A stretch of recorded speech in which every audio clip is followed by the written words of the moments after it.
Today on Torch TV. Prom 2022, back to normal. Safe prom, sobriety, remember what could happen when you go to prom. All that and more on Torch TV.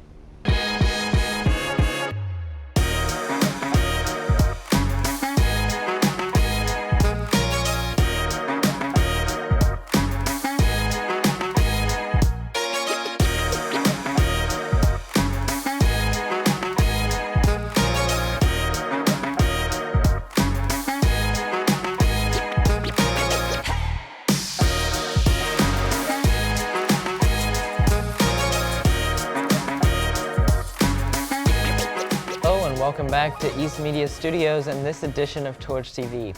I'm your host Trip Reed, and alongside me is Corinne Greiby. How are you doing today, Corinne? I'm doing amazing. I'm so excited to get right into our last show of the year. I can't believe it's the end of the year already, so let's start our last show with some announcements. Seniors, please return your laptop, charger, and the case today in the tech office. Grades 9 through 11, you will be allowed to take your computer home for the summer. You must bring it back on the first day of school in August. All library books are now due. Please make sure to turn them in at the library. There are no late fees for overdue books, but there is a replacement fee if you have lost or not turned in a book. The traditional BCSE prom was back and better this year after taking 2 years off due to COVID restrictions. It had all the classics, including the parade, the conclusion of all upperclassmen, and the dance was back at its normal venue, the Commons downtown. The theme for the dance was Destination Prom, and the Commons was filled with all kinds of fun backdrops for picture opportunities, such as the Eiffel Tower and Big Ben. The dance lasted from 9 o'clock Saturday evening until 12 a.m. the next morning. Once students were done dancing, they had the opportunity to go to an all-new after prom hosted by Dance Marathon at Central Middle School. After prom was filled with fun games and tons of big prizes for students to win. Congratulations to senior Gabby Schutz and senior Noah Likens for winning Prom King and Queen. Excited that last year we got to have some semblance of a prom, and then that's when we were outside in a tent at Northside's football field. I thought that was a fun evening given the constraints we were working with, and I'm just excited to see students able to take part in it again. I think it's pretty special because it involves, all three high schools, Northeast and CSA New Tech, and it's really a community event. I mean, just all people come out to watch the parade that goes around the block. It's just crazy to see the different creativity that students come up with and how they're going to arrive. So, I mean, you've seen tractors, you've seen boats, you've seen trailers, special rented cars and things like that. And then that dance floor was packed, and everybody was dancing. Sometimes you see like the fringes, it's not this engaged piece, but that whole dance floor was like engaged, and that was really a lot of fun to see. While prom is fun, there can be some major consequences if you make the wrong choices with the wrong people. Here's senior Peyton Meyer with more. Operation Safe Prom has been a Columbus tradition for years. It's put on every year by local agencies such as the Columbus Police Department. Its goal is to teach juniors and seniors about the dangers of drinking and driving on prom night through replicating a fatal car crash. They set the scene using sound effects, actors, the fire department, police department, Columbus medical teams, as well as IU health paramedics. Safe prom can be a very eye-opening experience for students, and it encourages them to be extra safe prom night and to think about the potential consequences of their actions.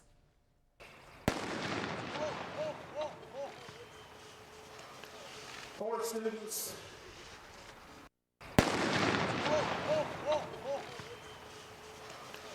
Forward students. Out for a good night at the prom. Required information and starts rescue. It's as real as we can make it.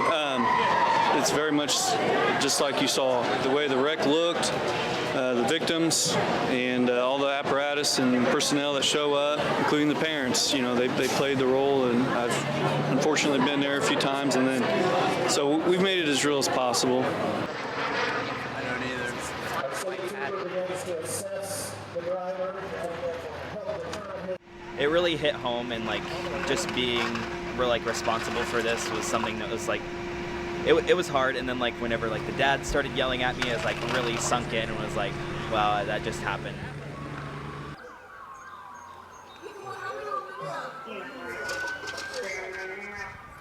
Just just hearing what they use my deal for my name was probably like terrifying and like to hear.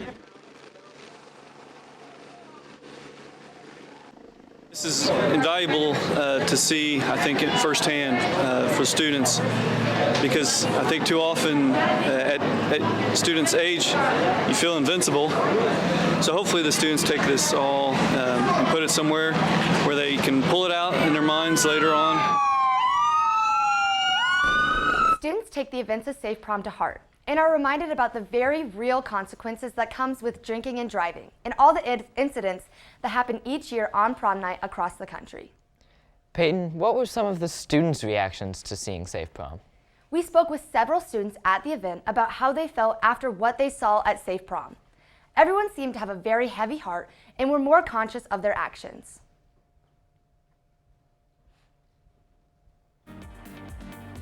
Next, we dive into the LGBTQ+ Friends Club and how they work to support those inside and outside of the LGBTQ community.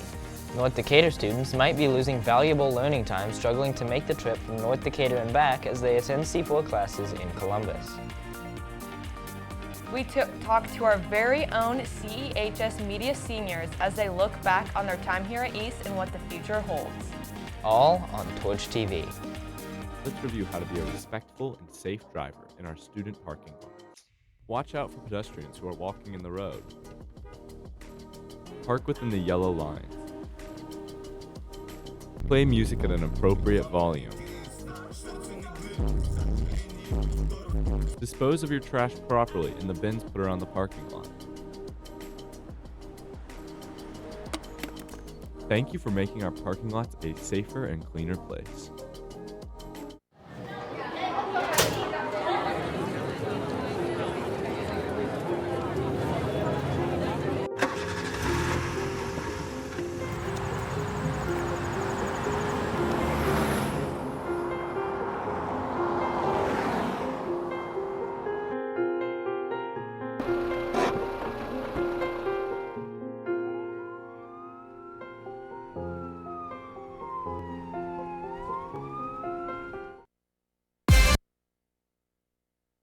Welcome back. In our next story, we take a look at the support system East's LGBTQ+ club creates and how it stretches even outside the member roster.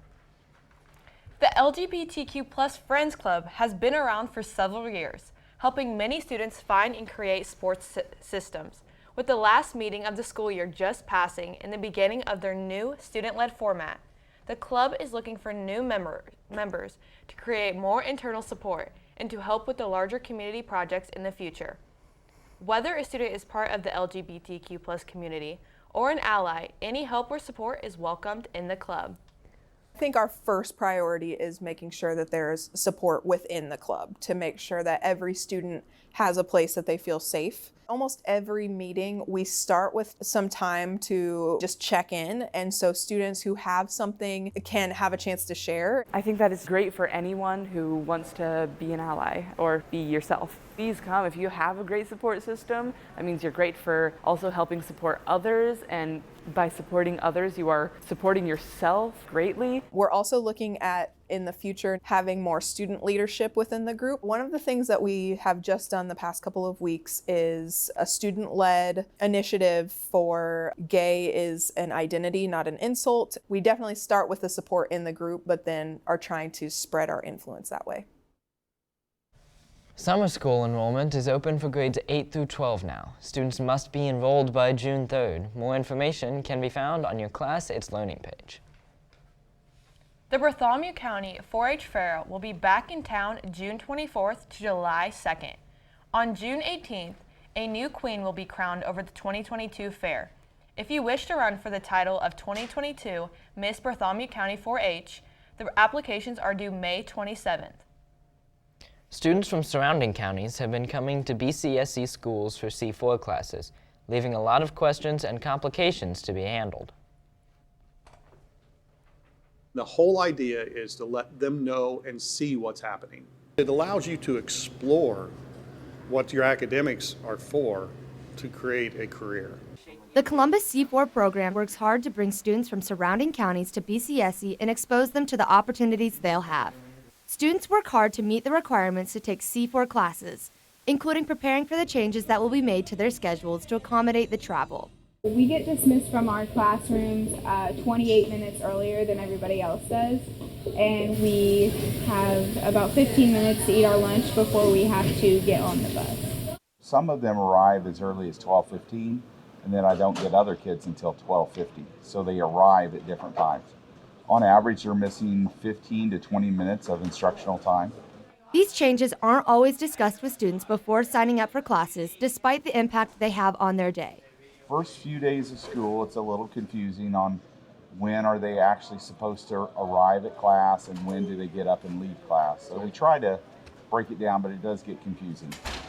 Wednesdays are very difficult because we have some kids, they arrive in class and then they're there for only about 15 minutes. And we really don't change anything. We just go through our normal lesson plan, and unfortunately those kids may miss that lesson. Unique circumstances only impacting certain schools can create more uncertainty on how county schools will adjust for C4. We have kids leaving as early as 1:40, and then we have some kids that remain in class until 2:25. We have to be back for those kids to leave early to get on their buses to go back to their school. So field trips in the afternoon are a big issue. C4 promotes the involvement of surrounding schools despite the potential conflicts because of the benefits students receive. I enjoy my C4 class. At the beginning of the year, whenever everything goes really slowly, I was kind of thinking that maybe it wasn't worth it, but I enjoy my C4 class and I really enjoy all the friends that I've made in my class. The statistics that show that students graduate at a higher rate, they tend to stay on track at a higher rate than just a general population student, even some on the higher academic track as well. Some students travel up to 45 minutes for these classes, which doesn't allow them to take a fourth period class during block scheduling. This can lead to added stress as they cram their remaining classes earlier in their day.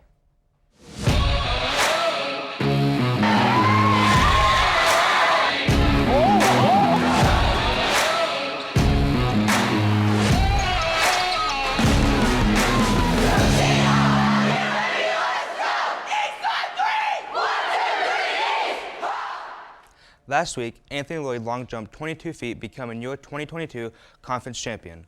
Also, Jacob Goose was a conference champion in both discus and shot put on Saturday. And senior night will be last Saturday. Unfortunately, they came up short against Madison, losing 5-0, but they were back in action last night, winning 5-0 over East Central. And they also play tonight against Bloomington North at Bloomington North. Congratulations to Joe Hefner, Noah Likens, Weston Romine, and Branson Young on being 2022 Academic All-State for boys volleyball. Lastly, Bob Gaddis was inducted into the National High School Athletic Hall of Fame. Congrats, Coach. That's all we have for sports today. Now, I'm welcoming all the seniors to talk about their high school experience. Nate! What's up, guys? How's it going, man? Doing good. High school has been so fun. Do you guys think it's been fun? It's been crazy. Oh, yeah. There's no way it's gone by this fast.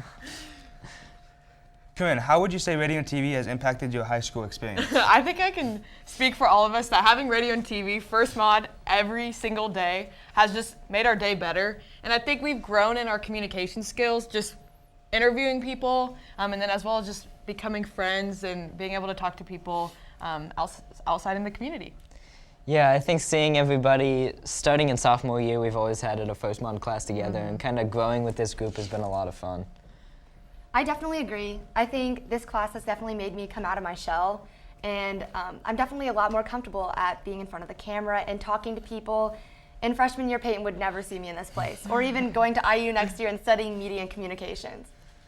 Yeah, this class has really helped me step out of my comfort zone, being in front of the camera, putting myself out there, and doing more hands-on projects, and just going out, recording football games, recording basketball games, and stuff like that.